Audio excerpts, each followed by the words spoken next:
It's even cool to kind of just like hear people speaking Korean because like when the only exposure that we get is in K-dramas, but hearing it all around like, kind of makes me feel like I'm in a K-drama, which is awesome. 여기 특별한 부부가 있습니다. 이들은 누구보다 한국 문화를 사랑하며 특히 한국 드라마에 깊이 빠져 있던 사람들이었죠. 한국 드라마 이야기를 시작하면 밤을 새워도 모를 만큼 열정적이었던 이들에게 한국 여행은 언젠가 꼭 이루어야 할 숙제 같은 존재였습니다. 드디어 한국 땅을 밟은 이들은 기대 이상으로 안전하고 발전된 한국의 모습에 여러 번 놀라워했습니다. 도시 곳곳을 여행하면서 유명한 장소에 도착할 때마다 어떤 드라마를 찍은 곳일까 하는 이야기는 빠질 수 없는 대화였죠. 그만큼 한국 드라마는 그들의 여행을 이끄는 중요한 나침반이었습니다. 한국 드라마의 진심이었던 이 부부의 한국 여행은 과연 어떤 모습이었을까요? 영상으로 함께 확인해 보시죠. There's a unique energy in Seoul. It's a city that looks towards the future yet remains deeply connected to its past. Towering skyscrapers overlook quiet, ancient palaces. It's a place of incredible sights, unforgettable food, and for fans of Korean culture, it's where the world of K-pop and K-dramas become a reality. And we're in Seoul. Right behind us is Myeongdong, where we're starting off. I'm excited. We've been watching K-dramas for years now, and now it's all coming full circle here in Seoul. So our first stop is in 7-Eleven, which is really funny because our first stop in Japan was also 7-Eleven. But here I'm very excited to check out 7-Eleven because I've been seeing all of these YouTube shorts and videos where people go to Korea, they go and get iced coffee and they put banana milk in their iced coffee. So I'm very excited to go check that out and try it for myself to see what all the hype is about. So I got my coffee from 7-Eleven and I'd say it's actually pretty good. It lived up to the hype. I think the only thing is that the ice boxes have so much ice in them that I think it can water down the coffee. So I would say dump a little bit of the ice out, pour the coffee in, and then like dump most of the banana milk into the coffee because I only did like half. And I think that was like not sweet enough, but that's just my taste. But overall, I think it's pretty good. So the first stop we made here in Seoul, which is undeniably the most popular spot to come to, is Gyeongbokgung Palace. It's free to enter if you wear traditional clothing, so hanbok. Obviously, you've got amazing views, this great structure in the middle, as well as mountains in the background. If I had more time in Korea, I would have totally done the whole hanbok thing and like gotten my hair done.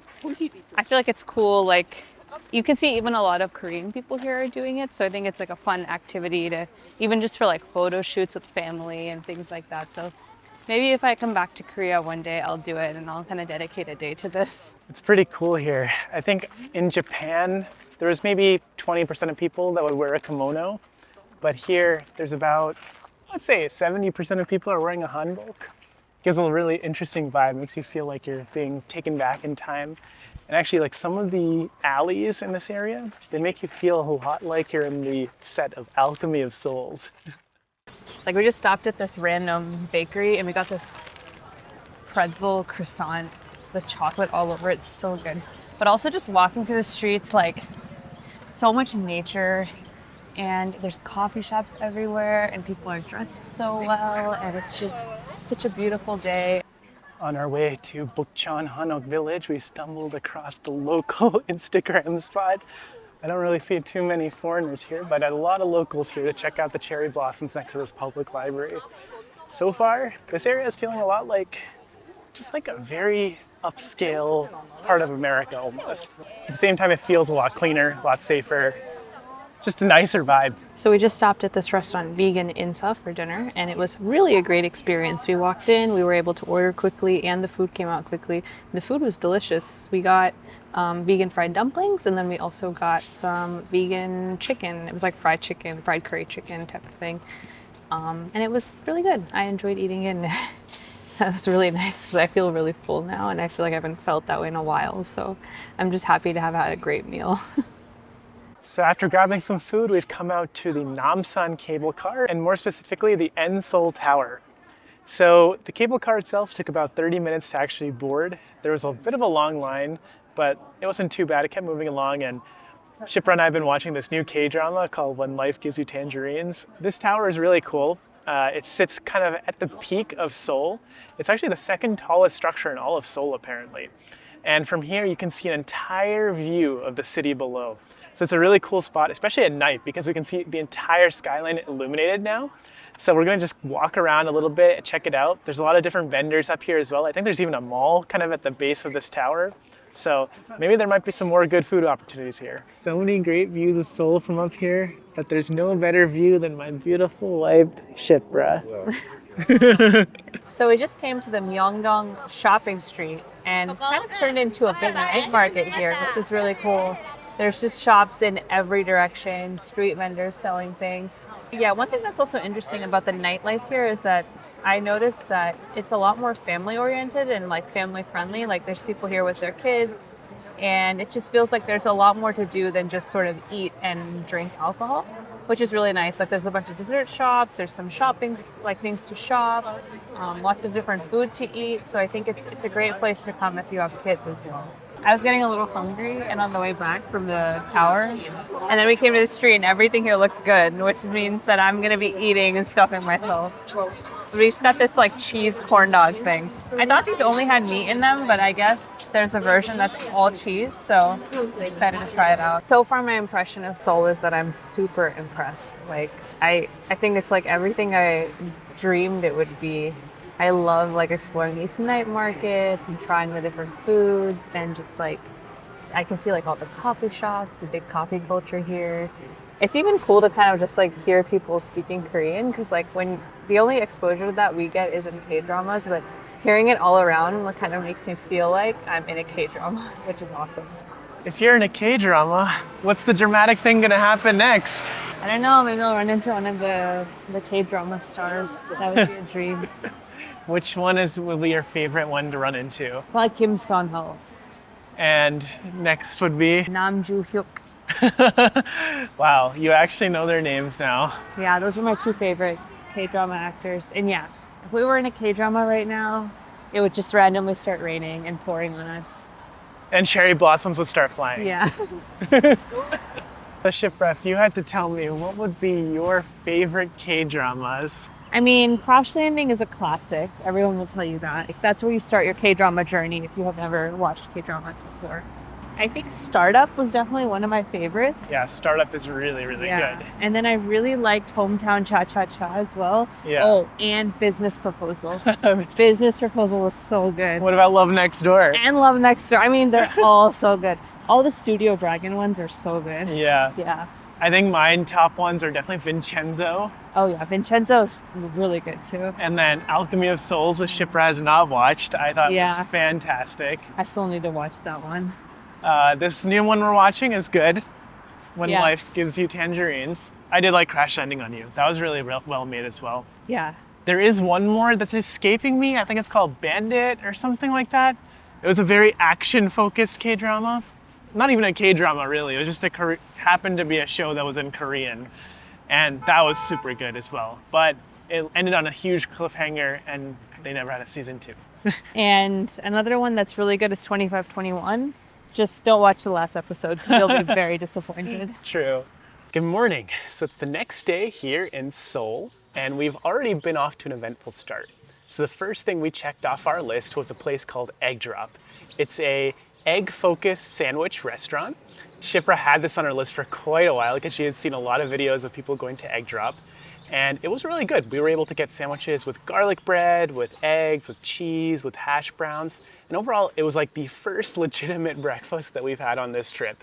It actually felt like we were back at home. And I think generally Korea, in a way, has felt like we're almost back at home. It feels a lot like America. Things are relatively easy to understand. Most people speak English.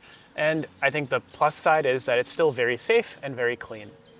But now we've come to our first destination here today, which is Ihwa-dong, and more specifically, Ihwa Mural Village. So Ihwa-dong was a predominantly poor area, suburban area of Seoul, that was actually set to be demolished at one point. But as a part of a revitalization project, the Ministry of Culture commissioned a lot of local artists to start making murals on the walls so that it would revitalize the area, bring in tourists, bring in businesses. And that's exactly what it's doing because we're here today to go check it out. So Ihwa Village is actually really nice. There's a lot of cool murals there and it gives a really good vibe because there's all these small shops and all these just local people kind of walking around. It's really, really quiet. It's a cool place to check out. But if you come right next to it, there's also Naksan Park, which has incredible cherry blossoms and views of the city right now. I think like one thing I was unsure about coming to Seoul is that you see all these amazing scenes in K-dramas of all these picturesque places that people go, and they're supposedly set in Seoul. And you think that, okay, well, it's a big city. It's probably not going to be anything like that. It's going to be really busy, really touristy, dirty potentially. But you come here and it's like, wow, you go around some of these places and it's actually true to life. It actually exists. And it's nice. It's nice. I think it hasn't been super touristy here versus Japan, and I'm really enjoying it. So after checking out Ihwa, we ended up taking the bus system, which is pretty reliable here. It's actually, there's a lot of buses, a lot of different time slots, and they get you all over the entire city of Seoul. They're actually a little bit more convenient than the subway, because the subway you have to go up and down and switch tracks and all sorts of things. The buses all stop at one place and you just get off, get on, whatever you need. And we've come to the Banpo Bridge area. So this area is right on the Han River. The Han River is the central river that runs through the entire city of Seoul and divides the north and south halves of the city. At the bridge, there is a rainbow show. So every few hours in the night, they turn on the lights and then spray out water, and it creates like this rainbow effect. So we've just come to the Starfield Coex Mall, which is located in the Gangnam district of Seoul. And there's this popular location called the Starfield Library. So as you can see around me, there's books stacked up really high. To stop, enjoy the view of the book. The cool thing is we're in Gangnam, and Gangnam was obviously most popularized by Gangnam Style by Psy. I think it was kind of interesting when that song came out. It was like the first most viral song, first song to hit 1 billion views on YouTube. I think before that, like at least where I grew up, I feel like Korea wasn't really on the map per se, like culturally or socially. Like obviously we'd heard about Japan. I think there's a lot of emphasis from schooling in the United States of like, okay, like Japan and World War II and things like that, but you don't really hear that much about the Korean War. You don't hear much about Korea generally. In the meantime, we've come out this morning to Bukchon Hanok Village, which is a traditional village. And you can see around me, there's lots of traditional homes, as well as great views of Seoul down below. It's a cool place to come, I think, especially if people start dressing up in the hanboks. It really just kind of takes you back in time, similar to the palace that we had checked out earlier. But one thing to be aware of is if you are coming, this is still in a residential neighborhood, so you have to be very, very quiet. I think it was pleasantly surprising for me to see how much of a global culture it is here, you know, compared to Japan, like just the experiences that we had. I think overall the food was better. People speak English, which is kind of nice because, you know, it's easier to get around and interact with people. Yeah, overall it was a really cool place. It was well worth coming. I think I would like to come back at some point to go check out Busan and some of the other smaller cities, maybe even go to Jeju at some point if... All right, well, with that, we will close it out and we'll see you in the next one. Bye. Bye.